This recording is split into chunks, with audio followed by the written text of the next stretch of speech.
ఇంతవరకు పాటల్లో నైనా స్తుతి ఆరాధనలో మీరు మాకు తోడుగా ఉండి నడిపించినందుకై మీకు వందనాలు. ఇక మీదట కూడా అయ్యా మీరు తోడుగా ఉండి నడిపించండి తండ్రి. మీ దాసుని నిలబెట్టుకుని మాతో మీరు మాట్లాడండి.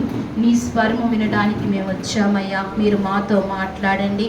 మీ దాసుని నోరునైనా మీరు బోరగా చేసుకోండి. మీ దాసుని మీ సిలువ చాటున మరుగుపరుచుకోండి నైనా. కావలసిన ఆత్మతో నైనా ప్రభా మీరు నింపి నడిపించి మాతో మాట్లాడమని ప్రార్థిస్తున్నానయ్యా. మా మధ్యన వాళ్ళ కొరకే ప్రార్థిస్తున్నాను ప్రభా. అయ్యా యోగ్యమైన రీతిలో దాని మీద మేము చేయవేయడానికి సహాయం చేయండి ప్రభా. ఇక్కడ చేరి వచ్చిన మమ్మల్ని అందరినీ మీరు జ్ఞాపకం చేసుకోండి. నీ పేరట నీ నామములో నీ సన్నిధిలోనికి మేము వచ్చామయ్యా. మరి మమ్మల్ని అందరినీ మీరు బలపరచు తండ్రి నాయన. అయ్యా ఎక్కడనైనా ప్రభా ఇదిగోనైనా వాతావరణాన్ని అయ్యా ఈ స్థలమును మా హృదయాలను మమ్మల్ని అందరినీ కూడా మీరు స్వాధీనంలోనికి తీసుకోండి. కరెంటుని నాయన ప్రభా ఇక్కడ వాడబడుతున్న వస్తువులన్నిటినీ మీ స్వాధీనంలోనికి తీసుకోమని నీ సన్నిధిలో ప్రార్థించుకుంటూ నాయన అయ్యా ఇదిగో మరి నీ నామాన్ని మహిమ తెచ్చుకోమని, ఈ ఆరాధన యోగ్యకరముగా జరిగించమని ప్రభా మాకు మేము పరీక్షించుకుని ప్రభా వాళ్ళలో యోగ్యమైన రీతిలో పాలు పొందే కృప మాకు దయచేయమని తండ్రి మీ నామములో ప్రార్థన చేసుకుంటూ స్తుతించి ప్రార్థించి యేసయ్య నామములో అడిగి వేడుకుంటున్నాను తండ్రి. అందరం కూర్చుందా అండి? అందరం కూర్చుందా?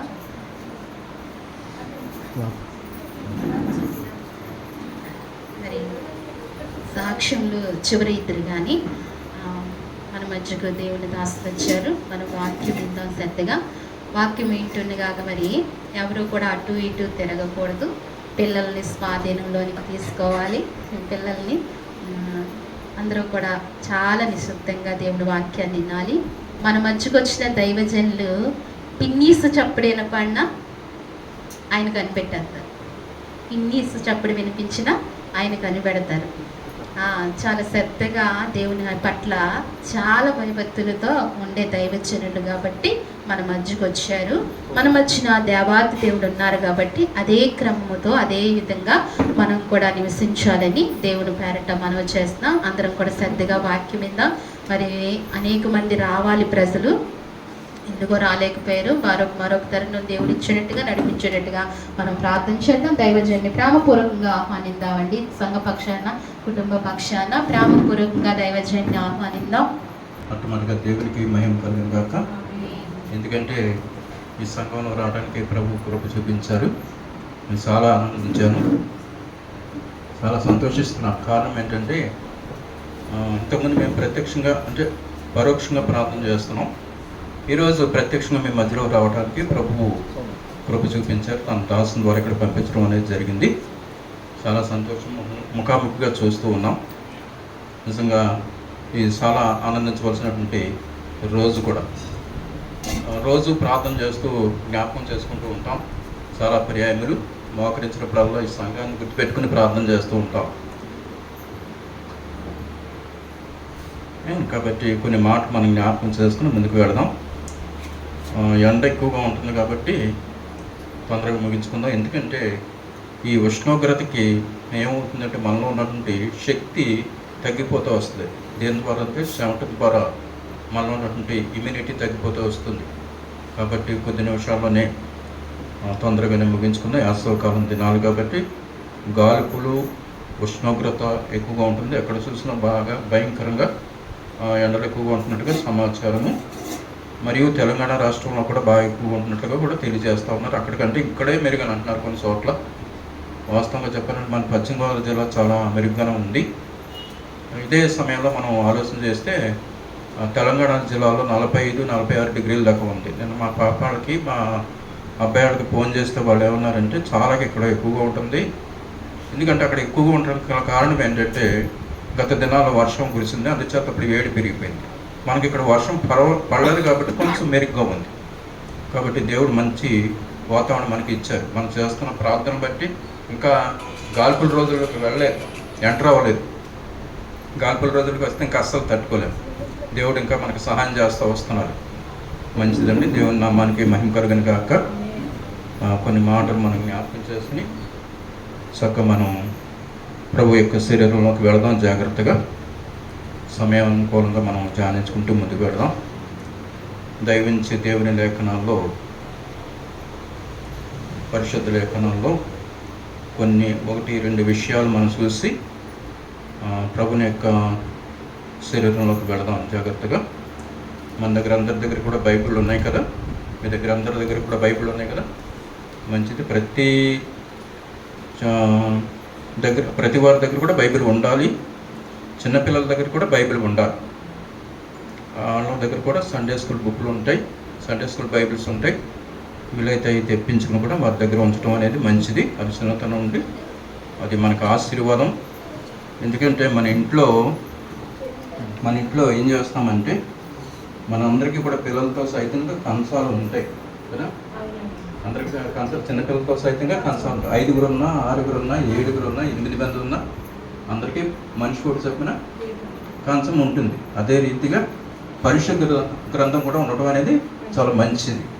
అది చిన్నప్పటి నుండి అలా ఉండటం అనేది పిల్లలకి ఆశీర్వాదం కలుగుతుంది. మంచిదండి. దేవుని మాటలు మనం జ్ఞాపకం చేసుకుని ముందుకు వెళదాం. తీతుకు రాసిన పత్రిక 2వ అధ్యాయము 14వ వచనాన్ని జ్ఞాపకం చేసుకుంటాం. తీతుకు రాసిన పత్రిక 2వ అధ్యాయము 14వ. ఆయన సమస్తమైన దుర్నీతి నుండి మనలను విమోచించి సత్క్రియలందు ఆసక్తి గల ప్రజలను తన కోసరము పవిత్రపరుచుకుని తన సొత్తుగా చేసుకున్నటకు తన్ను తానే మన కొరకు అర్పించుకొనెను. సరిపోతుందండి. ఈ మాటను ప్రభువు చేతికి అప్పగించుకొని చిన్న మాట ప్రార్థన చేసుకుందాం. అలాగే తలలు వంచి కళ్ళు మూసుకున్నట్లయితే చిన్న మాట ప్రార్థన చేసుకుందాం. ప్రేమ కలిగిన మా తండ్రి, పరిశుద్ధుడు అని మా ప్రభువా, మీ పరిశుద్ధ నామానికి వందనాలు, స్తోత్రాలు చెల్లిస్తున్నాము. గతించిన ప్రభువు దినము నుండి మరొక నూతన దినాన్ని మీరు ప్రేమించి మీరు మాకు అనుగ్రహించినందుకు వందనములు, స్తోత్రములు చెల్లిస్తున్నాం మా తండ్రి. 2024వ సంవత్సరము మే నెల 5వ దినాన్ని ప్రేమించి బహుమానంగా ఇచ్చారు, దయాకిటంగా ఇచ్చారు. అందరి బట్టి మీకు స్తోత్రాలు చెల్లించుకుంటున్నాం. భూమి మీద మమ్మల్ని సజీవులుగా ఉంచారు. ఈ నెలలో మొదటి పునరుత్థాన దినంలోకి నడిపించారు. అందరిని బట్టి మీకు స్తోత్రాలు. గతించిన 4 నెలలు క్షేమంగా కాపాడి నడిపించారు. అందరిని బట్టి మీకు స్తోత్రాలు. ఇది మే నెల, ఎండలతో కొన్ని దినాలు కనుక బిడ్డలకు సహాయం ఇచ్చేయండి నాయన. నెమ్మది అనుగ్రహించండి, చల్లదనాన్ని దయచేయండి నాయన. ఉష్ణోగ్రత నుండి మమ్మల్ని కాపాడండి. మీ రెక్కల చాటున, మీ నీడను మమ్మల్ని భద్రపరచమని మీ యొక్క సన్నిధిలో ప్రార్థిస్తున్నాం. అలాగే ఉదయకాలం మీరు మాకు అనుగ్రహించిన నాయన లేఖన భాగాన్ని మీ శక్తి కలిగినటువంటి హస్తాలకు అప్పగించుకొనిచున్నాం మా తండ్రి. నాయన, నా నోటికి మీ మాటలు అందించి, నా నోటిని మీకు బోరగా చేసుకుని మీ మాటలు మాకు అనుగ్రహించి, తద్వారా మేము పరీక్షించుకుని మీ యొక్క శరీరంలోకి, రక్తంలోకి వెళ్ళడానికి సహాయం చేయమని కోరుతూ చదవబడిన లేఖనాన్ని మరొకసారి మీ చేతులకు అప్పగించుకుంటూ యేసు పరిశుద్ధ నామములో ప్రార్థిస్తున్నాం మా తండ్రి. ఆమేన్, ఆమేన్. మంచిదండి. ఇక్కడ మనం ఒక అద్భుతమైనటువంటి వచనాన్ని మనం చూస్తూ ఉన్నాం. మరి ఈ వచనంలో రాయబడినటువంటి మాటలు మనం ధ్యానం చేసుకుంటూ ముందుకు వెళదాం. ఆయన సమస్తమైన దుర్నీతి నుండి మనలను విమోచించి సత్క్రియలందు ఆసక్తి గల ప్రజలను తన కోసము పవిత్రపరుచుకుని తన సొత్తుగా చేసుకున్నట్టుకు తన్ను తానే మన కొరకు అర్పించుకొనెను అన్న శ్రేష్టమైనటువంటి మాటను మనం చూస్తూ ఉన్నాం. ఆయన దేని నుండి మనం విడిపించారు? సమస్త దుర్నీతి నుండి మనల్ని విడిపించారు. ఒకప్పుడు ఎక్కడ ఉండేవారు? మనం లోకంలో ఉండేవారు. లోకంలో అంటే దుర్నీతిలో, అంటే లోకంలో ఏముంటుంది? దుర్నీతి ఉంటుంది. అంటే సత్యం కాని నీతిలో మనం ఉండేవారు. తీతుకు రాసిన పత్రిక 2వ అధ్యాయం 14వ వచనం అంటే జాగ్రత్తగా వాక్యం మీద మనసు ఉంచండి. ఇందాక చెప్పారు కదా, సోదరి కుమార్తె చెప్పారు. ఏమని చెప్పారు? పిన్ను పడితే దానివల్ల ఏం జరుగుతుందంటే దేవుని వాక్యం వినే అవకాశాలు కోల్పోతూ ఉంటాం. బయట నుంచి ఏదైనా సప్పుడు విననా, లేకపోతే ఎవరన్నా మాట్లాడుకున్నా ఈ కాంటెంట్స్ పోతూ ఉంటుంది. కాబట్టి జాగ్రత్తగా వాక్యం మీద మనసు పెడదాం. ఆయన సమస్తమైన దుర్నీతి నుండి మనలను విమోచించి సత్క్రియలందు ఆసక్తి గల ప్రజలను తన కోసమట. అంటే చూడండి ఎంత అద్భుతమైన మాటలు. తన కోసం మనం ఏం చేశారంటే మనల్ని అర్పించుకున్నారు. మన కోసం అంటే తన కోసం మనం తన ప్రజలుగా చేయడానికి మనం ఏం చేశారు, ఆయన శిలువలో అర్పించుకున్నారు. అంటే ఎంతటి ప్రేమ కనపడుతూ ఉంది ఇక్కడ మనం చూస్తూ ఉన్నాం. అంటే మనం దేని నుండి విడిపించడం కొరకు, దుర్నీతిలో నుండి విడిపించడం కొరకు. కానీ చక్కటి మాట అక్కడ మనం చూస్తూ ఉన్నాం. దుర్నీతి నుండి మనల్ని విమోచించలేక విడిపించి సత్క్రియలందు ఆసక్తి గల ప్రజలను తన కోసము పవిత్ర పని తన సొత్తుగా చేసుకుంటాడు. తను తానే మన కొరకు అప్పగించుకున్నాడు. ఎంత అద్భుతమైన మాట అంటే ఇది గొప్ప మాట అన్నమాట. అసలు దేవుడు దుర్నీతికి ఇష్టపడడు, దుర్నీతికి ఏమాత్రం కూడా ఇష్టపడడు. బైబిల్లో ఈ మాటకు మనకు కనిపిస్తూ ఉంది. ఎబ్రీయులకు రాసిన పత్రిక, జాగ్రత్తగా మనం వాక్యాన్ని జ్ఞాపకం చేసుకుందాం. ఎబ్రీయులకు రాసిన పత్రిక 1వ అధ్యాయము 9వ వచనం. నీవు నీతిని ప్రేమించితివి, దుర్నీతిని ద్వేషించితివి, అందుచేత దేవుడు నీ దేవుడు నీ తోడు వారి కంటే నిన్ను హెచ్చించినట్లుగా ఆనంద తైలముతో అభిషేకించును కదా. దేవుడు ఏం చేశారట, నీవు నీతిని ప్రేమించితివి, దుర్నీతిని ద్వేషించితివి. ఆయన దుర్నీతి మనలో ఉంటే ద్వేషించుకుంటాడు, నీతిని ప్రేమిస్తాడు. ఇప్పుడు మనం కూడా దుర్నీతిని చూసి దేవుడు ఏం చేస్తాడు, అసహ్యపడతాడు. మనం కూడా అసహించుకోవాలి, దాన్ని మనం దోలికి రానకూడదు. మనం ఇక్కడ ఉన్నసేపు జాగ్రత్తగా మనం వాక్యాన్ని జ్ఞానం చేస్తాం. బయటికి వెళ్ళిన తర్వాత మళ్ళీ ఏమొస్తుందంటే దుర్నీతి మన జీవితంలోకి ఎంటర్ అయిపోతూ ఉంటుంది. చాలా జాగ్రత్తగా వాక్యాన్ని మనం ఆలోచిస్తూ రావాలి. దేవుడు మనల్ని ఏం చేశారంటే దుర్నీతి నుండి మనం విడిపించాలి. విడిపించిన తర్వాత మళ్ళీ దుర్నీతిలోకి వెళ్ళకూడదు. అందుకని ఎబ్రీయులకు రాసిన పత్రికలో ఆ మాట చూస్తూ ఉన్నాం. ఇంకా కొంచెం మనం ముందుకు వెళితే తిమోతికి రాసిన పత్రిక, 1 తిమోతిలోకి రాసిన పత్రికలో ఒక చక్కటి మాట ఉంటుంది.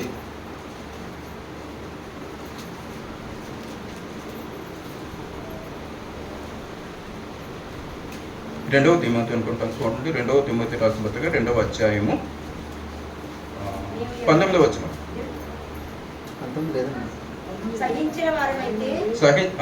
చూడండి ఎక్కడంటే 2వ తిమోతి రాసిన పత్రిక 2వ అధ్యాయం 19వ వచనం చూడండి. 19 అదే చదవండి. దేవుని యొక్క స్థిరమైన పునాది నిలకడగా ఉన్నది, ప్రభువు తన వారిని వెరుగును అనునదియే. ప్రభువు నామమును ఒప్పుకుని ప్రతి వాడును దుర్నీతి నుండి తొలగిపోవాలి. అది మాట. దేని నుండి తొలగిపోవాలి? ఇప్పుడు మనం ఎవరిని ఒప్పుకున్నాం? ఇక్కడ కూర్చున్నాం, ప్రభువుని ఒప్పుకున్నాం. ప్రభువుని ఒప్పుకుని మనం ఏం చేస్తాం? విడుదల పొందాం. ఇప్పుడు ప్రభువుని ఒప్పుకుని బాప్తిసం తీసుకున్నాం కదా. ఇక్కడ మనం అందరూ కూర్చున్నాం, మనం అందరూ కూడా బాప్తిసం ప్రభువుని ఒప్పుకుంటుంటే అర్థం అది అనమాట. ఏంటో సాక్ష్యం? బాప్తిసం తీసుకున్నాం. ప్రభువును ఒప్పుకుని పాపం విడిచిపెట్టి ఆ దుర్నీతిలో నుండి విడుదల పొంది ప్రభువును ఒప్పుకుని బాప్తిసం తీసుకున్న తర్వాత మళ్ళీ ఏం చేయాలి? అక్కడ రాశాడు. ఏమని రాశాడు? తొలగిపోవాలి, మళ్ళీ అందులోకి వెళ్ళకూడదు కదా. 2:19 ఎంతో స్పష్టంగా మనం 2వ అధ్యాయం 9వ వచనం చూస్తున్నాం. 2వ తిమోతి 2:19 చివరి భాగం, ప్రభువు నామమును ఒప్పుకుని ప్రతి వాడును దుర్నీతి నుండి తొలగిపోవాలి. ఇక అందులో ఉండడానికి అవకాశం లేదు. మనం భక్తిని చాలా జాగ్రత్తగా కాపాడుకుంటూ రావాలి. అంటే దుర్నీతిలో మళ్ళీ వెళ్ళకూడదు. ఇది మనకు అర్థం కావాలంటే మనం ప్రయాణాలు చేస్తూ ఉంటాం కదా. చాలా ప్రయాణాలు పెట్టుకుంటూ ఉంటాం. అనేక మార్లు మనం రోడ్డు మీద వెళుతూ ఉంటాం. వెళుతూ ఉన్నప్పుడు చూడండి, హైవే రోడ్లోకి వెళ్ళిన తర్వాత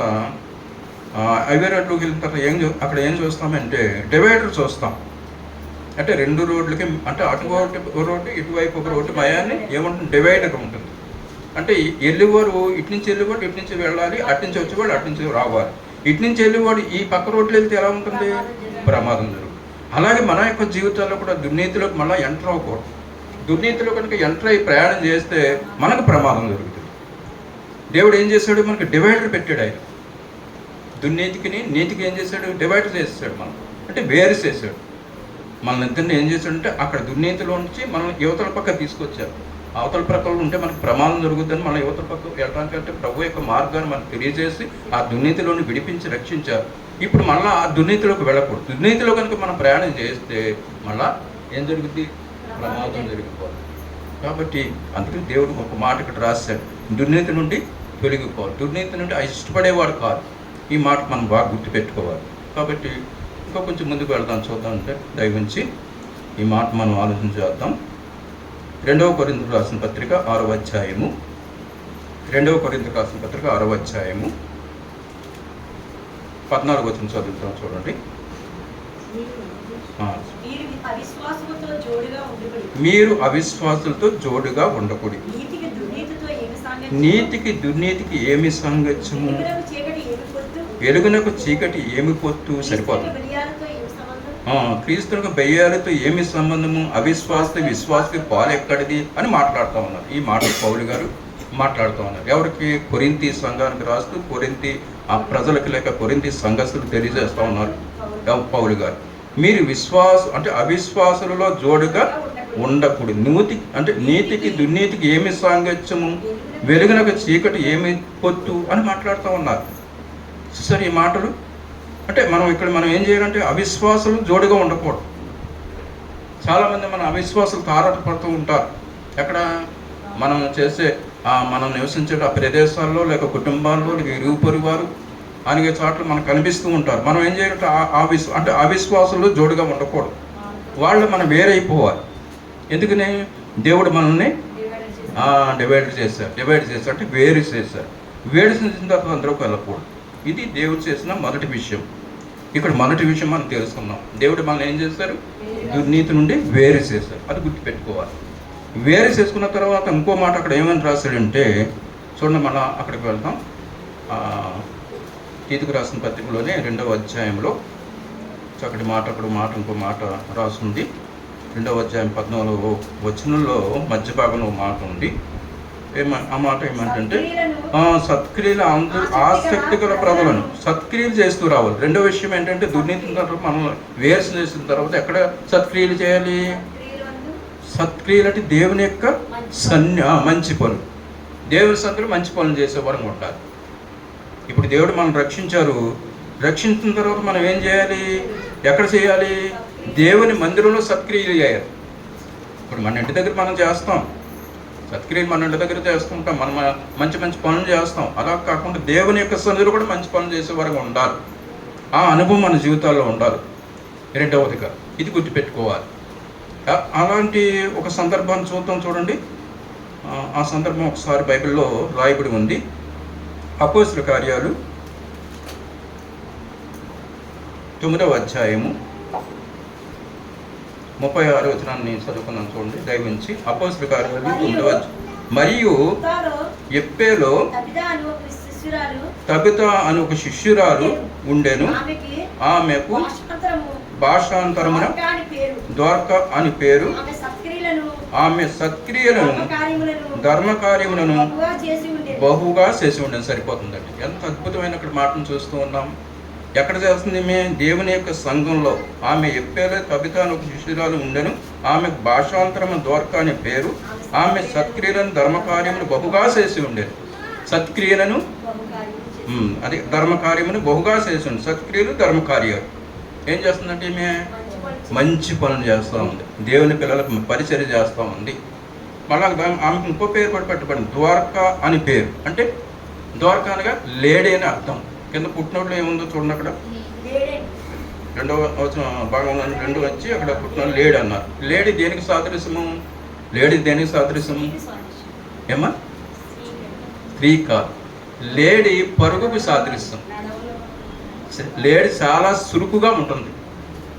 అర్థమైందా? లేడీ చురుగ్గా ఉంటుంది, లేడీ చాలా పరుగు పెడుతుంది. అది అర్థం కావాలంటే దేవుని లేఖనంలో ఉంది ఆ మాట. మరి లేడీ చురుగ్గా పరిగెడుతుందని దానికి పరిశుద్ధాత్మ దేవుడు మాట రాయించారు, మనకు అర్థం కావడానికి. లేడీ ఎందుకు తీసుకున్నారనే దేవుని వాక్యం మనం చూస్తే స్పష్టంగా కనిపిస్తుంది. దైవించి జ్ఞాపకం చేస్తుంది. 2వ సమూయేలు గ్రంథము జాగ్రత్తగా చూద్దాము అండి. 2వ సమూయేలు గ్రంథము 2వ అధ్యాయము 2వ సమూయేలు గ్రంథం 2వ అధ్యాయము 18వ వచనం చదువుతాం చూడండి ఒకసారి. కుమారులకు యావాబు, అబిషాను. 2 సమయాలు ఒకసారి ఆగండి.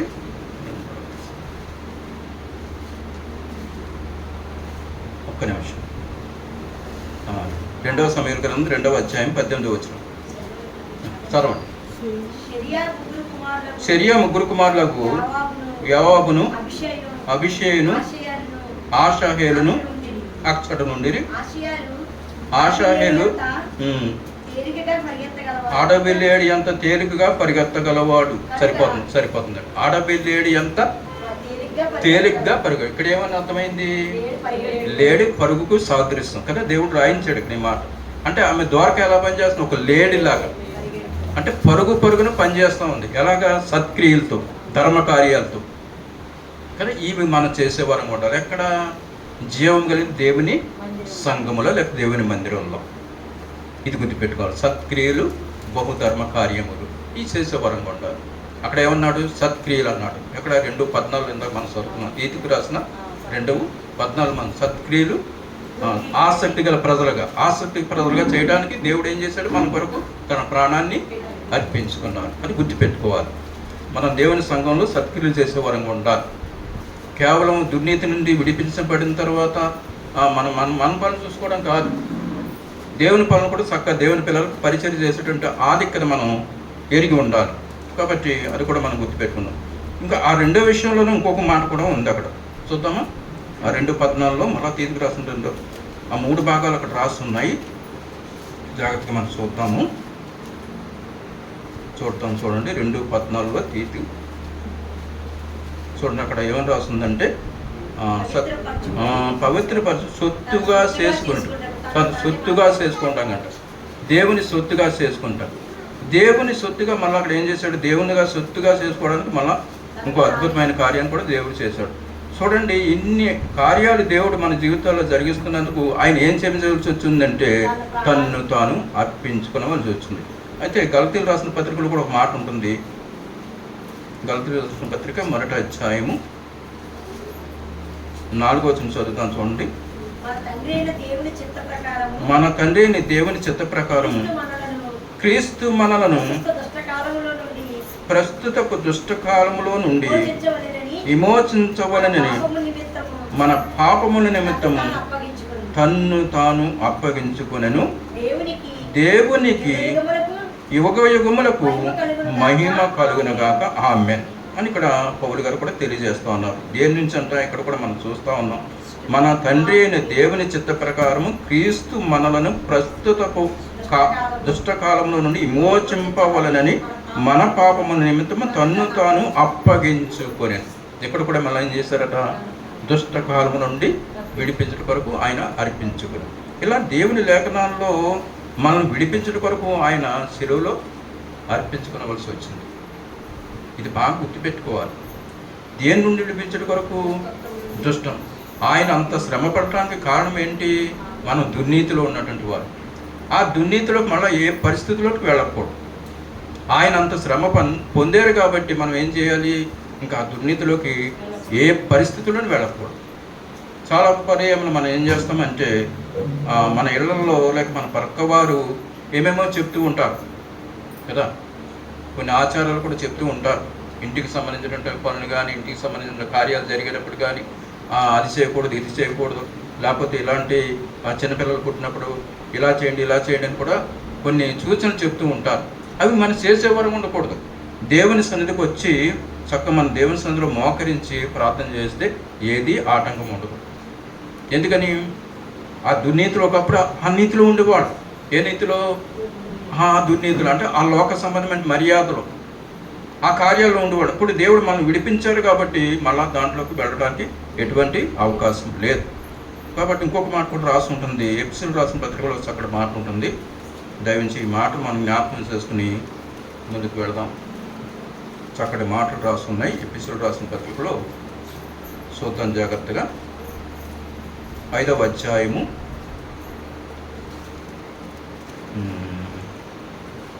25 కానీ చదువుతాం. చూడండి.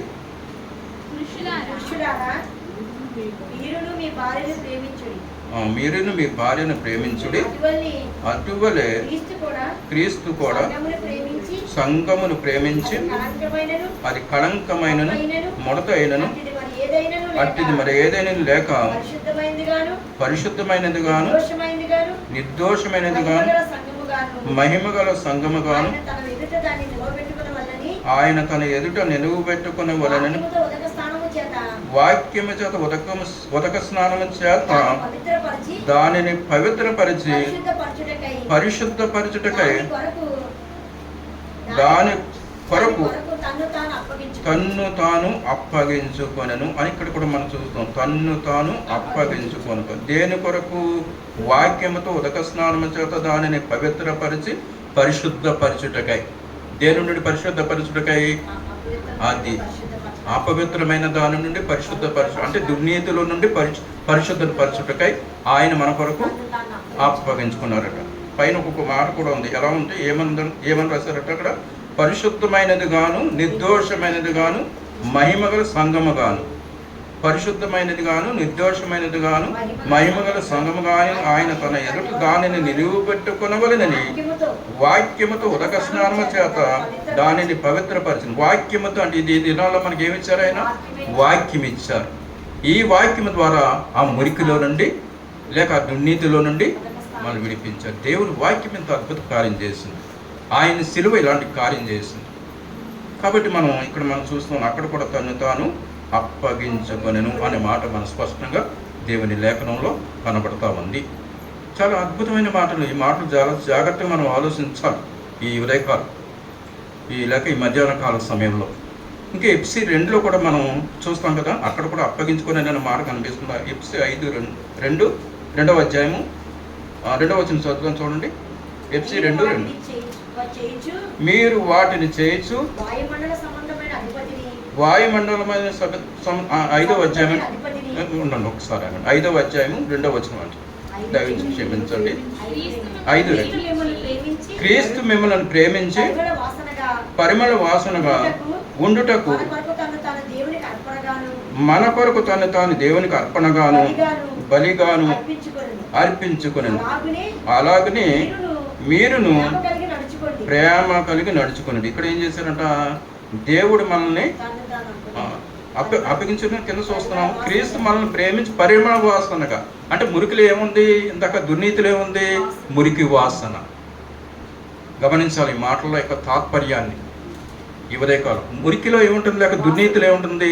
దుర్వాసన వస్తుంది. దుర్నీతిలో దుర్వాసన కదా, మన అందరికీ తెలుసు కదా.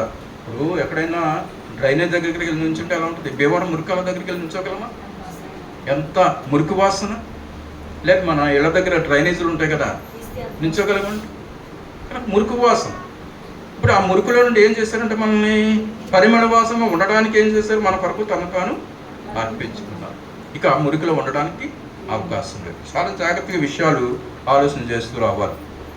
చాలా చక్కగా మనం ఈ మాట మనం జ్ఞాపకం చేసుకుంటున్నాం. ఇంకా మనం చూస్తే ఇక్కడ కూడా మనకి కనపడుతూ ఉంటుంది. ఎక్కడంటే చూడండి, ఇప్పుడు 2వ అధ్యాయం 19వ వచనం చదువుతాం చూడండి. 2:19లో అక్కడ మాట రాస్తుంది. 2:19 ఎఫ్సి 2:19.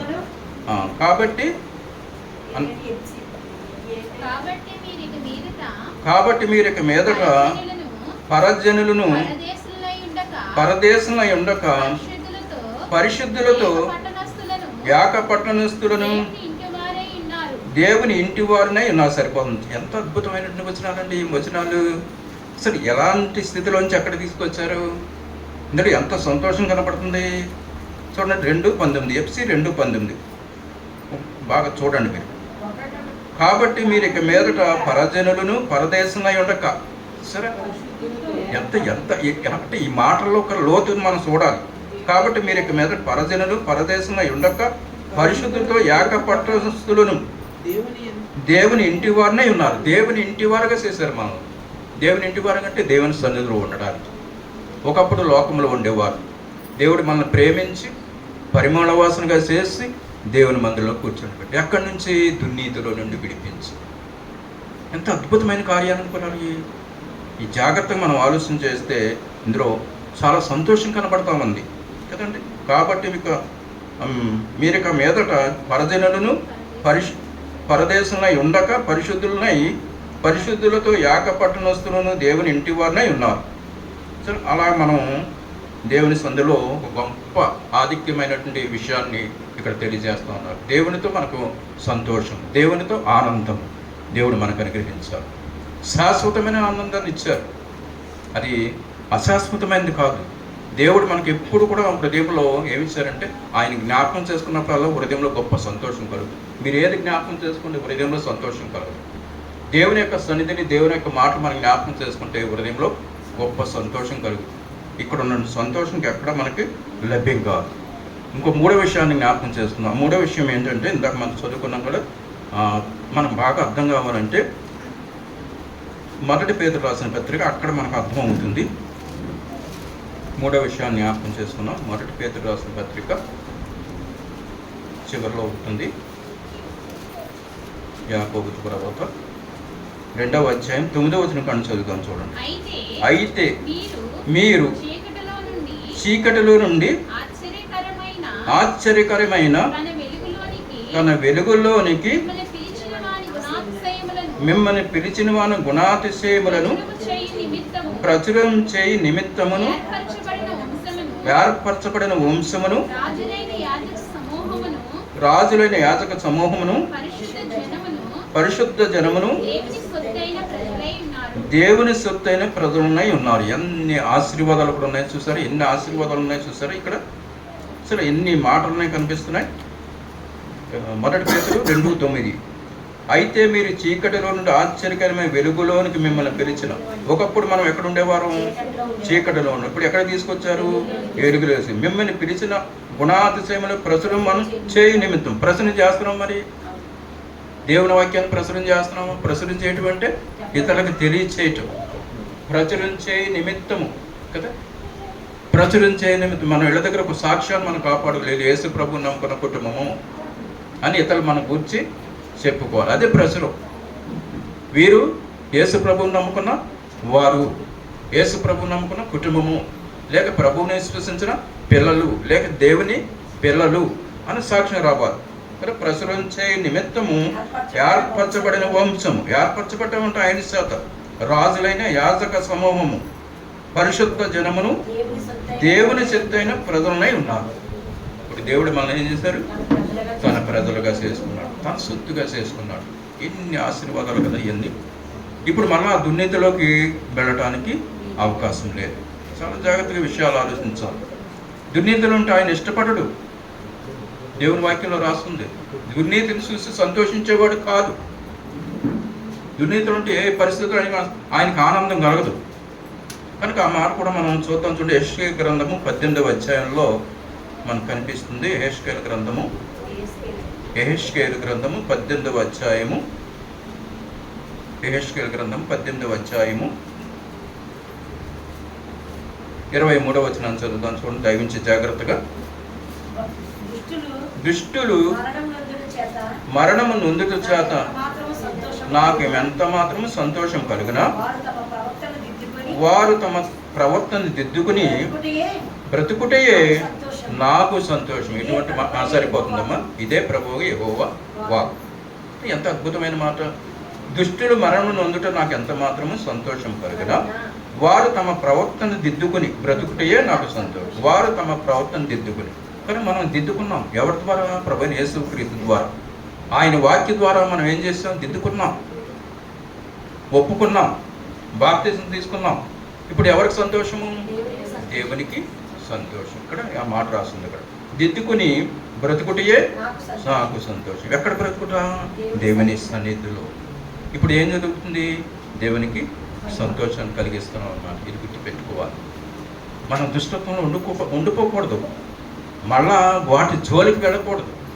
దాని నుండి వేరు చేశారు కాబట్టి అందులోకి వెళ్ళకూడదు. ఒక మాట నువ్వు జ్ఞాపకం చేసుకుందాం దయవించి. దేవుడు చేసిన కార్యాలు మనం మొదటి కొరింథీయులకు రాసిన పత్రిక తొందరగా ముగించుకుందాం. మొదటి కొరింథీయులకు రాసిన పత్రిక 6వ అధ్యాయము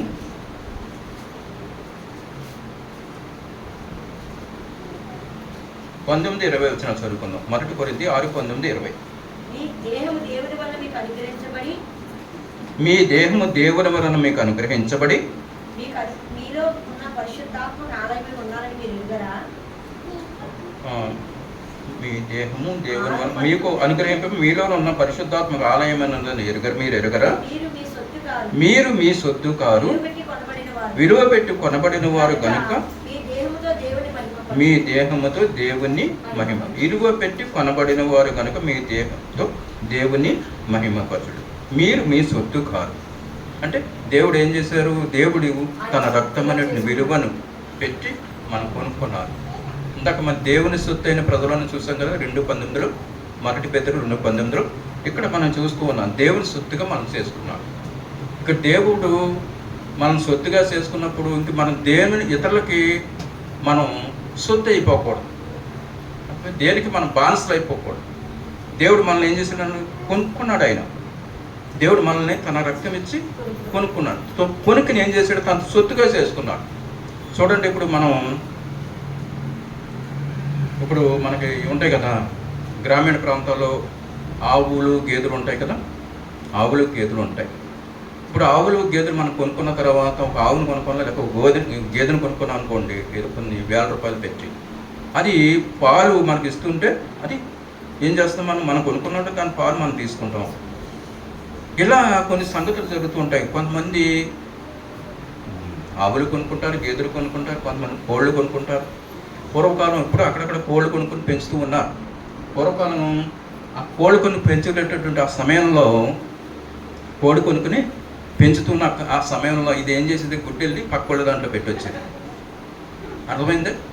ఇప్పుడు మనం కొనుక్కున్న తర్వాత అది మన సొత్తు, అది మన దగ్గర మన దగ్గర పెట్టడం బట్టి పక్కోడింట్లో వెళ్ళి పెట్టొచ్చారు ఒకసారి దానికి అనుకూలంగా బట్టి వచ్చి. అవును కదండి, ఈ సందర్భం మన అందరికీ తెలుసు కదా.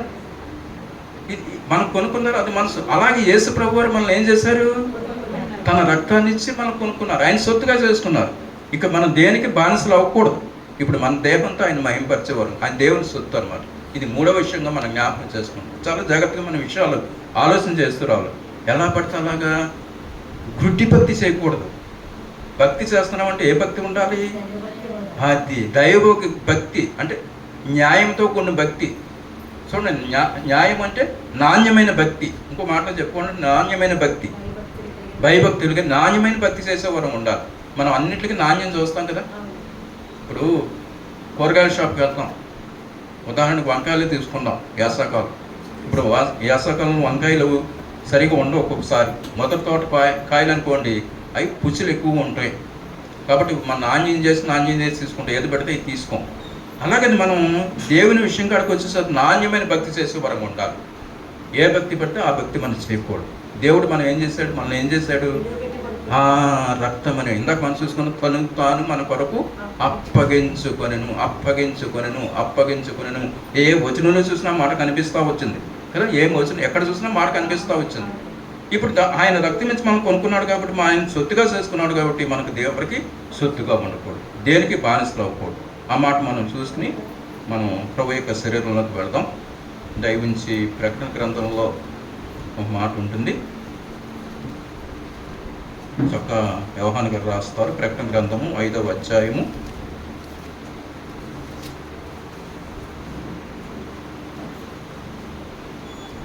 9-10 వచనాలు కలిపి ఉంటాయని చదువుతాను చూడండి. ఆ పెద్దలు నీవు ఆ గ్రంథముని తీసుకుని దాని ముద్రలు విప్పుటకు యోగ్యుడవు, నీవు వధింపబడిన వాడవై నీ రక్తమిచ్చి ప్రతి వంశములోను ఆయా భాషలు మాట్లాడేవారిలోను ప్రతి ప్రజలోను ప్రతి జనములోను దేవుని కొరకు మనుషులను కొని మా దేవునికి వారిని ఒక రాజ్యముగాను యాజకులుగాను చేసితివి గనుక వారు భూలోకమును ఏలుదురని క్రొత్త పాట పాడుదురు. చూసారు, ఇక్కడ ఒక మాట మనం చూస్తూ ఉన్నాం, దేవుని కొరకు మనుషులను కొని. అది మాట ఏం చేశారంటే ఈయన దేవుని కొరకు మనుషులను కొని. అక్కడ 10వ వచనంలో 2వ భాగంలో ఉంది, నీ రక్తం ఇచ్చి. ఆ మాటను పట్టుకోవాలి మనం. చూడండి అక్కడ 10వ వచనం, నీ రక్తం ఇచ్చి అది నీ రక్తం ఇచ్చి ప్రతి వంశములోను ఆయా భాషలు మాటవాడులోను ప్రతి ప్రజలోను ప్రతి జనములోను దేవుని కొరకు మనుషులను కొని ఆయన ఏం చేశారు? దేవుడికి అర్పించు. దేవునికి అర్పించి ఆయన రక్తాన్ని ఇచ్చి మనం కొనుక్కున్నారు. ఏ వెల ఇచ్చారు? ఆయన రక్తం అనే వెల ఇచ్చి మనల్ని కొనుక్కున్నారు. ఎవరు కొనిపెట్టారు? దేవునికి, దేవుని ప్రజలుగా మనం చేశారు. తండ్రికి మనకు అర్పించారు కదా. ప్రతి జన్మలోని దేవుని కొరకు మనుషులు కొని మా దేవునికి వారిని ఒక రాజ్యముగాను యాజకులుగాను చేసితివి గనుక వారు భూలోకమందు ఏలుదురని క్రొత్త పాట పాడుతుంది. అది ఎంత అద్భుతమైన మాటలు కదా అది. అసలు ఎంత ప్రేమ చూపించారు ఇక్కడ మనకి. ఆయన రక్తాన్ని ఇచ్చి దేవుని కొరకు మనం కొనేశారు. ఆయన ఇటువంటి కార్యం ప్రపంచంలో ఏ మనుషుడు చేయలేదండి. ఎంతోమంది పుణ్యపురుషులు పుట్టారు, మహామహా మేధావులు పుట్టారు, జ్ఞానులు పుట్టారు, కానీ వారి వలన కాలేదండి. వారి వలన కాలేదు. ప్రభువైన యేసుక్రీస్తు వారు మీ కొరకు నా కొరకు శిలువలో అర్పించుకుని అర్పణంగాను బలిగాను అర్పించుకుని మనల్ని ఏం చేశారు? చక్కగా దేవుని కొరకు మనం కొన్నారు. ఇంత అద్భుతమైన కార్యాన్ని జరిగించారు. అక్కడ 3 విషయాలు చూసాం మనం. ఎక్కడ? తీతుకు రాసిన పత్రిక 2వ అధ్యాయం 14వ వచనంలో కదా. చక్కటి మాట. అక్కడ 3 భాగాలు ఉన్నాయి. అలా 3 భాగాలు ఒకసారి మనం జ్ఞాపకం చేసుకుందామా? వెళ్దాం, చూడండి ఒకసారి.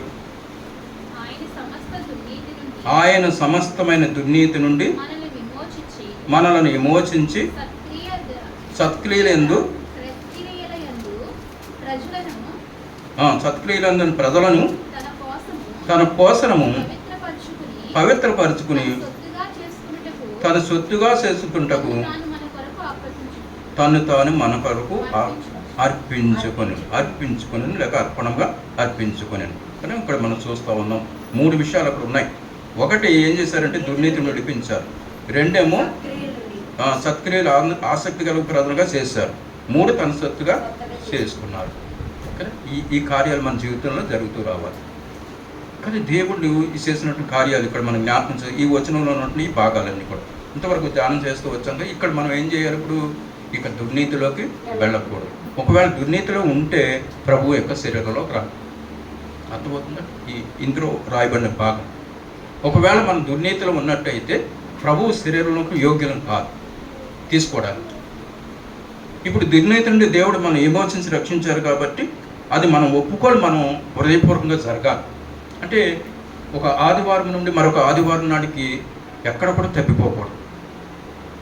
ఏ విషయంలో కూడా తప్పిపోకూడదు. ఒక నోటి మాట విషయంలో కానీ, అబద్ధం విషయంలో కానీ, ఇతరులు ప్రేమించే విషయంలో కానీ, అవన్నీ కూడా దేంట్లోకి వస్తాయి? దుర్నీతిలోకి వస్తాయి. ఇప్పుడు ఆ దుర్నీతి నుండి దేవుడు మనల్ని విడిపించారు కాబట్టి విమోచించారు కాబట్టి ఇప్పుడు మళ్ళీ వాటి జోల్లోకి మనకు వెళ్ళకూడదు. దాన్ని మనలో నుండి వేరు చేశారు. అంటే మన హృదయంలో నుండి వేరు చేసి తన సొత్తుగా తన ప్రజగా చేసుకున్నాడు. దేని ద్వారా? ఆయన రక్తం ద్వారా కదా. ఇందాక మనం ఇప్పుడు ప్రకటన గ్రంథంలో చూస్తాం, ఆయన రక్తం ద్వారా ఇది జరిగింది. కనుక ఇప్పుడు మనం దేవుని ప్రజగా ఉండాలి, దేవుని సొత్తుగా మనం ఉండాలి. ఇక లోకానికి సంబంధించిన వారం కాదు, మన దేవునికి చెందిన వారము అని గుర్తుపెట్టుకుని మనం పరీక్షించుకుంటూ ప్రభు శరీరంలోకి వెళ్దాం. దేవుడు కొద్ది మాటలు మన వినికిడిలో దీవించిన కాక. ఆమేన్. ఎండ ఎక్కువగా ఉంటుంది కాబట్టి బాగా ఎండల్లో ఉష్ణోగ్రత ఎక్కువగా ఉంటుంది కాబట్టి మనం తొందరగా ముగించుకుందాం. జాగ్రత్తగా పరీక్షించుకుందాం. కళ్ళు మూసుకొని మనం పరీక్షించుకుందాం.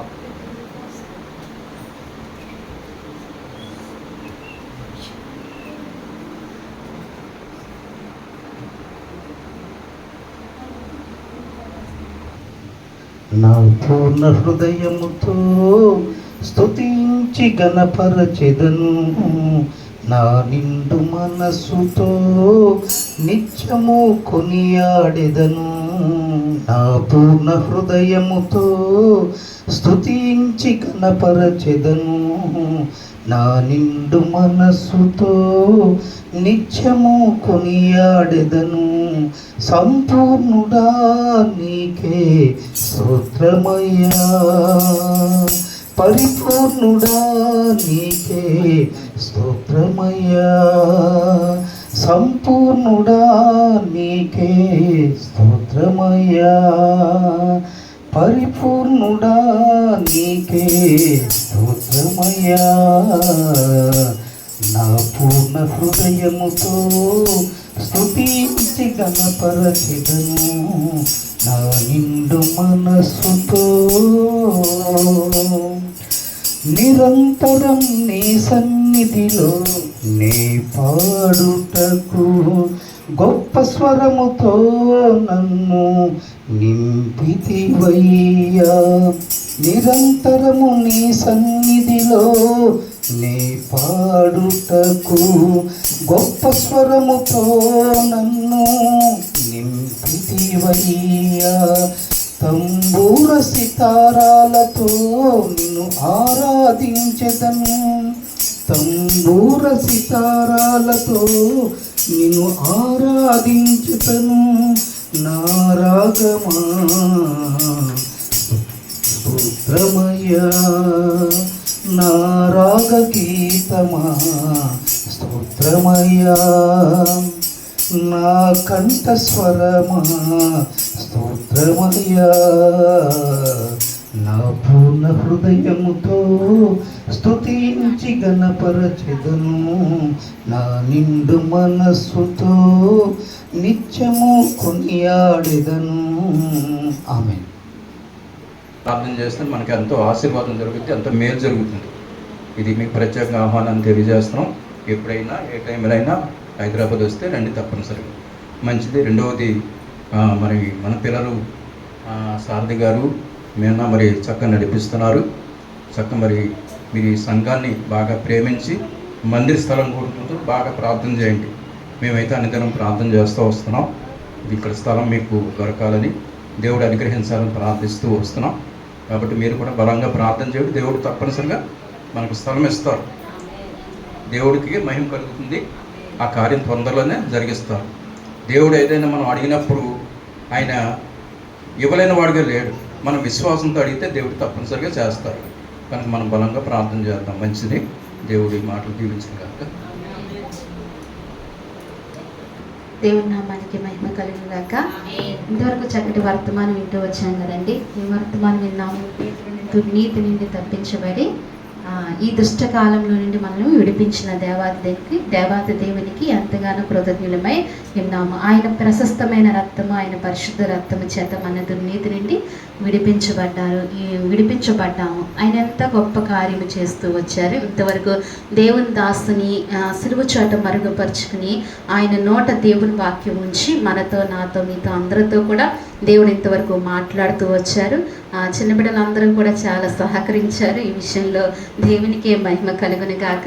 అలాగే మన సంఘ పక్షాన, కుటుంబ పక్షాన దైవజన్నికి ఉదయపూర్వకమైన వందనాలు తెలియజేస్తున్నానండి. దైవజన్ని ఎంత చక్కటి మనసు చూడండి. ఎక్కడికి ఆహ్వానించారండి మనల్ని? హైదరాబాద్ ఆహ్వానించారు. ఎప్పుడైనా ఎవరైనా వస్తే వారి ఇంటికి రమ్మని. ఎంత ప్రేమో చూడండి, ఎంత మంచి హృదయమో చూడండి. ఆహ్వానించడం అనేది ఎక్కడో హైదరాబాద్. అక్కడికి వచ్చినప్పుడు తప్పనిసరిగా రండి. పరిశుద్ధులు రావడం, దేవుని పిల్లలు ఎవరు వచ్చినా ఇంటికి ఏంటంటండి ఎంతో దీవెనకరం అంటండి. మన ఇంటికి దేవుని పిల్లలు రావటం మన ఇంటికి ఎంతో దీవెనకరం. ఆ విషయం దైవజనునికి తెలిసింది కాబట్టి ఆయన మనల్ని ప్రేమపూర్వకంగా ఆహ్వానించారండి. చాలా మనందరినీ చూసి చాలా సంతోషిస్తారు. అనేక మార్లు ఫోన్ చేసి అమ్మాయి ఎలా ఉన్నారు, సంఘప్రియులు ఎలా ఉన్నారు, పేరు పేరున అందరినీ అడుగుతారు. దేవుల్లో కావాల్సింది ఏంటంటే ప్రేమ, అనురాగమే కదండి. అది మనందరం కూడా దాన్ని బట్టే జీవిద్దామండి. ఇంతవరకు చక్కటి వర్తమానం వింటూ వచ్చు. ఈ నెలకంతా కూడా చక్కగా సరిపోయే వర్తమానం దేవుడు మనకు అనుగ్రహిస్తూ వచ్చారు. అలాగనే బలలో యోగ్యమైన రీతిలో పాలు పొంది దైవజన్యం ద్వారా ప్రభువైన యేసుక్రీస్తు రక్తంలో పాలు పొందే కృపను దేవుడు మనకు ఈ నెల అనుగ్రహించారండి. చిన్న కార్యక్రమాలు ఉన్నాయి. మరి అన్ని ముగించుకుని దైవజనుడు లాస్ట్ ప్రార్థన చేసి ఆశీర్వాదం కూడా ఇస్తారండి. కార్యక్రమం చేద్దామా? ఉందండి. పాటలు పెడుతున్నారు. మరి పిల్లల్ని పాట పెడుతున్నారు. ఎవరు కావాలంటే వాళ్ళు పాడేసుకుని తీసుకెళ్ళిపోవడం, ఇంకా వాళ్ళకి ఇవ్వవసరం లేదు. అలాగే సాక్ష్యాలు ఏమైనా ఉంటే సాక్ష్యాలు ఇవ్వాల్సిందిగా మనం చేస్తున్నాను. ఇందాక సాక్ష్యాల సమయం లేదు. సాక్ష్యములు అందించిన తర్వాత పాట జరుగుతుందండి. వచ్చారండి మా వదిన గారు. అందరూ వందనాలు చెప్పండి వదినికి. వదిన గారండి మా పెద్దమ్మ గారు కోడలు, ఈ మా ఇంటి పెద్ద కోడలండి. ఆమె వదిన గారు దేవుని నమ్ముకోవడం మాకు ఎంతో సంతోషకరం అండి. వదిన చాలా మంచివారు. తల్లి కొరకు కూడా మీ అనుదిన ప్రార్థనలో జ్ఞాపకం చేసుకోండి. వదిన గారి పేరు పద్మ అండి. వదిన గారు కుటుంబాన్ని కాదనుకుని దేవుళ్ళో నిలబడ్డారు. నిజంగా దేవుని కొరకు అలా నిలబడ్డారు. ఎవరు ఉన్నా లేకపోయినా నాకు దేవుడే కావాలని వ్యక్తిగతంగా పోరాడుతున్నారు దేవుని కొరకు. నిజంగా దేవుని కృపండి. ఆరోగ్యం కొరకు మీరు అనుదిన ప్రార్థనలో జ్ఞాపకం చేసుకోండి. మన సంఘాన్ని మనల్ని చూడాలని ఎంతో ప్రేమతో ఉదయాన్నే వచ్చారు. ప్రార్థనలో జ్ఞాపకం చేసుకోండి. సాక్ష్యాన్ని బట్టి ఒకసారి దేవాది దేవుని కృతజ్ఞతలు చెప్తామండి. హల్లెలూయా. ఆ బిడ్డ విషయంలో దేవుడు గొప్ప కార్యం చేశాడు. ఇప్పుడు అందరూ చూస్తున్నారు కదా ఆ బిడ్డను. ఆ బిడ్డ పుట్టినప్పుడు అండి చాలా వీక్గా పుట్టింది. చాలా వైద్యం జరిగింది. దేవుడి కనికరం చొప్పునే దేవుడు కృప చూపించి ఈరోజు మందిరానికి దేవుడు క్షేమకరంగా నడిపించాడు. తల్లి బిడ్డని క్షేమంగా ఉంచారు. అందుకే దేవునికే మహిమ ఘనత కలుగును గాక. ఆట మరి పెట్టండి.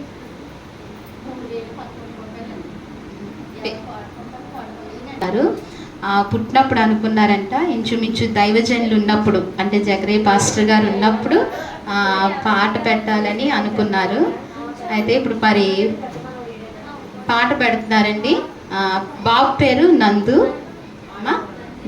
బాబు పేరు నందు. 3000 దాకా పాడుకోమంటున్నారు. 3000 లోపు మనం పాడుకుందాం. ఫస్ట్ దేవుని పాట పాడదామని మరి. తండ్రి యొక్క కుమారుని యొక్క పరిశుద్ధ నామములో 300 దేవుని పాట పాడుతున్నాను. అక్కడి నుంచి మీరు పాడుకోండి. 300 దేవుని పాట. లక్ష్మి గారు 1000 రూపాయలు పాడుతున్నారు. లక్ష్మి గారు 1000 రూపాయలు. పద్మ గారు 1200 పాడారు. పద్మ గారు 1200. ఫాతిమా గారు 1500. ఫాతిమా గారు 1500. పార్థసారథి గారు 1600. అయ్యగారు 1600. ఫాతిమా గారు 2000. లక్ష్మి గారు 2200. లక్ష్మి గారు 2200. ఏమ్మా యశోద గారు పాడుకున్నారు 3000 పాడేసుకున్నారు యశోదమ్మ గారు. మరి ఇచ్చేయండి యశోద గారికి 3000.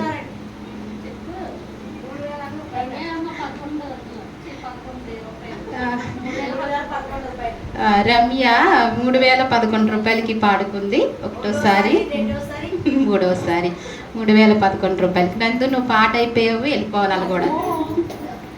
ఓకేనా? సరే. ఈ మొక్కుబడి దేవుడు ఈ రోజున తీర్చినందుకు దేవాది దేవునికి మహిమ కలిగిన గాక. మళ్ళీ రెండవ పాట.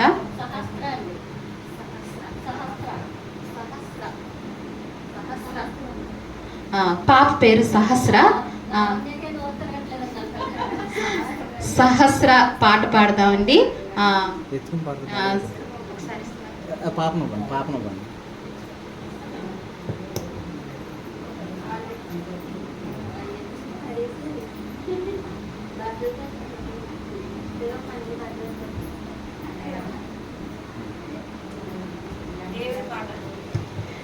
సహస్ర పాడదామండి. దేవుని పాట తండ్రి యొక్క కుమారుని యొక్క పరిశుద్ధ నామంలో 300 దేవుని యొక్క పాట అండి. పాప ఎవరు పాడుకుంటారు? దేవుడి పాట 3. ఫాతిమా గారు 500. లక్ష్మి గారు 600. యశోదమ్మ గారు 700. లక్ష్మి గారు 800. పాస్టర్ గారు 900. పాస్టర్ గారు 900 ఒకటోసారి.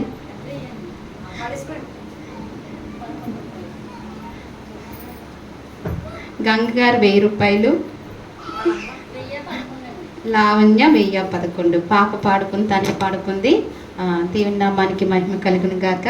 ఆమేన్.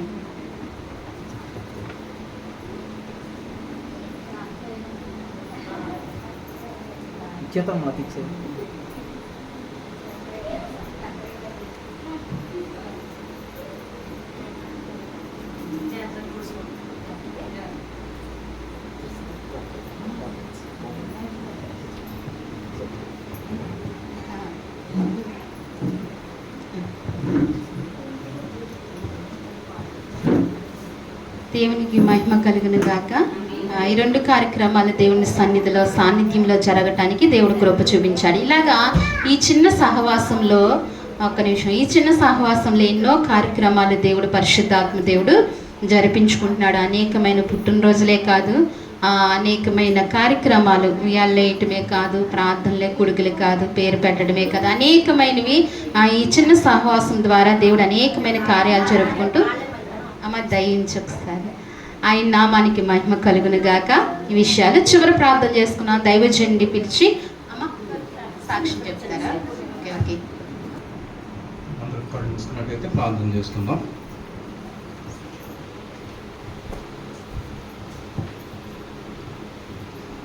ప్రేమ కలిగిన మా తండ్రి, పరిశుద్ధుగా అయిన మా ప్రభువా, మీ పరిశుద్ధ నామానికి వందనాలు స్తోత్రాలు చెల్లించుకుంటున్నాం.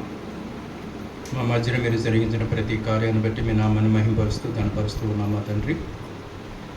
ఈ 2024 సంవత్సరము మే నెల 5వ తారీఖు మొదటి పునరుద్ధాన దినమందు మీ సందులో ఉండడానికి మా మధ్యన మీరు సంచరించి జరిగించిన ప్రతి కార్యాన్ని బట్టి మీ నామాన్ని మహింపరుస్తూ ఘనపరుస్తూ ఉన్నాం. మా మధ్యలో మీరుండి మమ్మల్ని నడిపించారు, అందరి బట్టి మీకు వందనాలు. ఇచ్చిన వాక్య భాగాన్ని బట్టి మీ నామాన్ని స్తుతిస్తూ ఘనపరుస్తూ ఉన్నాం మా తండ్రి. తీతుకు రాసిన పత్రిక 2వ అధ్యాయం 14వ వచనంలోంచి నాతో మీరు మాట్లాడుతూ వచ్చారు. అప్పుడు దుర్నీతిలో ఉన్నటువంటి వారము దుర్నీతిలో నన్ను విడిపించి రక్షించి నాయన సత్క్రియలందు ఆసక్తి గల ప్రజలుగా అంటే నన్ను ఆ విధంగా చేసి మీ సొత్తుగా చేసుకున్న కూడా మీకు స్తుతులు చెల్లిస్తూ ఉన్నాను, మహింపరుస్తూ ఉన్నాను. అయ్యా మరి ఈ సమయంలో మా తండ్రి మా ప్రభు మరి కూడి వచ్చిన ఆ సంఘాన్ని అంతటిని జ్ఞాపకం చేసుకోండి. మీ కుమార్తెను ఆయన మరి ఆయన మేనాగాన్ని బట్టి అలాగే సారథి కుమారుని బట్టి మీకు వందనాలు చెల్లిస్తున్నాం. వారు చేస్తున్న పరిచర్య, వారు కుమారులు వారి యొక్క మరి తల్లిగారు చేస్తున్న పరిచర్య అంతటిపైన మీ ఆశీర్వాదము దీవెన మెండుగా ఉంచమని మిశ్రమ ప్రార్థన చేస్తూ ఉన్నాం మా తండ్రి. ఆయన వారి చేత బిడ్డలు దీవించబడుతూ ఉండగా సహాయం ఇచ్చేయండి. సంఘాన్ని ప్రేమించి సంఘాన్ని దీవించి ఆశీర్వదించమని మిశ్రమలో ప్రార్థన చేస్తున్నాం. ఎవరైతే నైనా ఈ సమయంలో రోగులుగా ఉన్నారో అటు వారిని మీరు ప్రేమించి చక్కటి విడుదల చక్కటి స్వస్థత వారికి దయచేయండి. వారి సమాధానంతో నేను ఇంటికి నడిపించమని ప్రార్థిస్తున్నాను. చక్కటి సమాధానం నెమ్మది పొందుకోవడానికి సహాయం చేయండి. మరి మీరు లేఖనంలో చూసినట్లయితే నేను స్వస్థపరిచి యెహోవానని మీరు మాట్లాడుతూ ఉన్నారు. కాబట్టి ఈ ఉదయకాలం ముందు లేక మధ్యాహ్న సమయంలో ప్రతి బిడ్డను మీరు స్వస్థపరిచి ఇంటికి పంపించండి. సంతానం లేని వారిని జ్ఞాపకం చేసుకోండి, గర్భిణీ స్త్రీలను జ్ఞాపకం చేసుకోండి, వివాహం కావాల్సిన బిడ్డలకు వివాహాలు జరిపించండి. అలాగే మా ప్రభు మా తండ్రి ముఖ్యంగా ఈ సమయంలో నాయన మీ యొక్క సన్నిధికి తీసుకొచ్చిన సంటి బిడ్డను జ్ఞాపకం చేసుకోండి. పాట పెట్టిన ప్రతి బిడ్డను దీవించి ఆశీర్వదించమని ప్రార్థిస్తున్నాం. అలాగే సాక్ష్యాలు చెప్పిన వారిని కూడా జ్ఞాపకం చేసుకోండి. సాక్ష్యాలు చెప్పినటువంటి ప్రతి బిడ్డను దీవించి ఆశీర్వదించి మీ నామానికి మహిమకరంగా ఆ బిడ్డను కూడా నాయన జ్ఞాపకం చేసుకుని వారి అవసరతలు ఒకరు తీర్చండి, సహాయపడుతూ రండి. అయ్యా మరి ఈ సమయంలో నాయన ఎండలు ఎక్కువగా ఉంటున్నాయి. ఎండల నుండి బిడ్డలు కాపాడండి. వృద్ధులకు చిన్న బిడ్డలకు మంచి ఆరోగ్యం దయచేయమని ప్రార్థిస్తున్నాం. కావాల్సిన ఆరోగ్యాన్ని బిడ్డలు దయచేయండి. సరళతంతో కూడిన వాతావరణాన్ని మీరు మాకు అనుగ్రహించమని మేము ప్రార్థన చేస్తున్నాం. అలాగే ఈ మధ్యాహ్న కాల సమయంలో ప్రయాణాలను వారిని జ్ఞాపకం చేసుకోండి, డ్యూటీలో ఉన్నారని జ్ఞాపకం చేసుకోండి. అనేక చోట్ల పరిచర్య జరుగుతున్నటువంటి యొక్క ఆరాధన కూడికలు కూడా జ్ఞాపకం చేసుకోండి. మధ్యాహ్నం జరగబోతున్న కూడికలు, సాయంకాలం జరగబోతున్న కూడికలు కూడా మీ నామానికి మహిమకరంగా మీరు జరిగించుకొని మరి మీ పాసంలో ప్రార్థన చేస్తూ అలాగే నాయన మరి ఈ సమయంలో నాయన ఆపరేషన్ చేసుకున్న బిడ్డలు కూడా జ్ఞాపకం చేసుకుని త్వరగా కోలుకోవడానికి మీ కృపనివ్వండి. ముఖ్యంగా మా తల్లిగారు అనగా మరి నాయన మా సోదరి నాయన సత్యవతి గారిని జ్ఞాపకం చేసుకోండి. నాయన మేనాయక తల్లిగారిని జ్ఞాపకం చేసుకుని వారికి సంపూర్ణ స్వస్థతను గ్రహించండి. నాయన సంఘం అంతా ప్రార్థన చేస్తున్నాయి. అనేక సంఘాలు కూడా ఏకీపించి ప్రార్థిస్తుండగా ఆ కుమార్తెకి నాయన మంచి ఆరోగ్యం దయచేయమని ప్రార్థిస్తున్నాం. త్వరగా కోలుకోవడానికి మీ కృపను దయచేయండి. మీ దాసుని శ్రీపాల్ గారిని కూడా జ్ఞాపకం చేసుకోండి, వారి యొక్క తల్లి గారిని జ్ఞాపకం చేసుకోండి. అలాగే మరి నాయన మా సోదరులు మరి భూషణ్ గారి యొక్క భార్య నాయన లీల గారిని నేను జ్ఞాపకం చేసుకోమని మిస్లో ప్రార్థన చేస్తున్నాం. అలాగే వృద్ధాప్యను మా తండ్రి గారిని కూడా జ్ఞాపకం చేసుకుని ఆయన కూడా మంచి ఆరోగ్యం దయచేయమని కోరుచున్నాను. అలాగే నన్ను కూడా జ్ఞాపకం చేసుకుని నాకు కూడా మంచి ఆరోగ్యం దయచేయండి. నాకు ఇచ్చినటువంటి జీవిత భాగస్త్రాలు ఆమెకు షుగర్ నుండి కూడా విడిపించి సంపూర్ణమైన ఆరోగ్యం దయచేయమని కోరుకుంటూ మమ్మల్ని అందరూ కూడా మీ చేతులకు అర్పించుకుంటూ తిరిగి ప్రయాణాల్లో తమ గృహాలకు వెళుతుండగానే ఆయన ఎండ నుండి మీరు కాపాడమని బిడ్డలు మీ కృపలో భద్రపరచమని యేసు పరిశుద్ధ నామములో ప్రార్థిస్తున్నాం మా తండ్రి. ఆమేన్. ఆశీర్వాదం తీసుకుందామండి. మన తండ్రి అయిన దేవుని ప్రేమ, కుమారుడు యేసుక్రీస్తు వారి యొక్క కృప, పరిశుద్ధాత్మిక అన్యోన్య సహవాసము ఇప్పుడును ఎల్లప్పుడూ ఆయన ప్రేమించే బిడ్డలందరికీ సంఘాలన్నిటికీ తోడైండి నడిపించును గాక. ఆమేన్. ఆమేన్. అందరికీ వందనాలండి. Amen. Praise Lord. God bless.